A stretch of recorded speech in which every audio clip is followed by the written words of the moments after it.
পবিত্র ঈদ উল আজহা হচ্ছে আমাদের জন্য গুরুত্বপূর্ণ একটি দিন, আমাদের উৎসবের দিন, আমাদের আনন্দের দিন, যা আল্লাহ রাব্বুল আলামিন আমাদেরকে নিয়ামত হিসেবে দান করেছেন।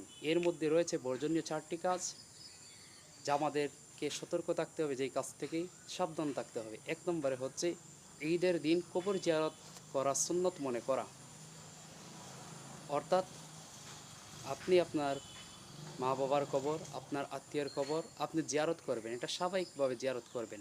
তবে এটা ঈদের দিনের সুন্নাহ মনে করা, এটা বড় অপরাধ হবে, এটা বিদআত হবে, এটা কখনো জায়েজ হবে না। এজন্য এই কাজ থেকে দূরে থাকতে হবে। বিশেষ করে ঈদের দিনের সুন্নাত মনে করা যাবে না। 2 নম্বর হচ্ছে ঈদের দিন মুআনাকা করা, অর্থাৎ কোলাকুলি করা, এটা ঈদের দিনের সুন্নাহ মনে করা যাবে না। বিশেষ করে এটা স্বাভাবিকভাবে মুসলমানের সাথে দেখা করলে, অর্থাৎ দূর থেকে কেউ কারোর সাথে দেখা হলে তার সাথে মুআনাকা করবেন, এতে কোনো সমস্যা নেই। তবে এটা ঈদের দিনের সুন্নাহ মনে করা যাবে না। 3 নম্বর হচ্ছে ঈদের দিন রোজা রাখা যাবে না।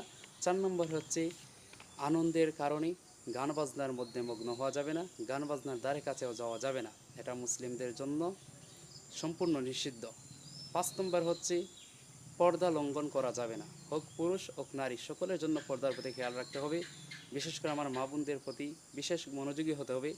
তাদেরকে যেন আমরা যারা অভিভাবক আছি কখনো পর্দার খেলাপ হয় এমন কোনো পোশাক কিনে না দেই। আর মা বোনেরাও যেন পছন্দের কারণে, তাদের চাহিদার কারণে অন্যায়ভাবে তারা যেন এই কাজের মধ্যে জড়িত না হন, বেপর্দা হয়, পর্দা লঙ্ঘন হয় এমন পোশাক যেন পরিধান না করেন। অর্থাৎ আমরা এই 5টি কাজ থেকে যেন বিরত থাকি। আল্লাহ তাআলা তৌফিক দান করুন, আমিন।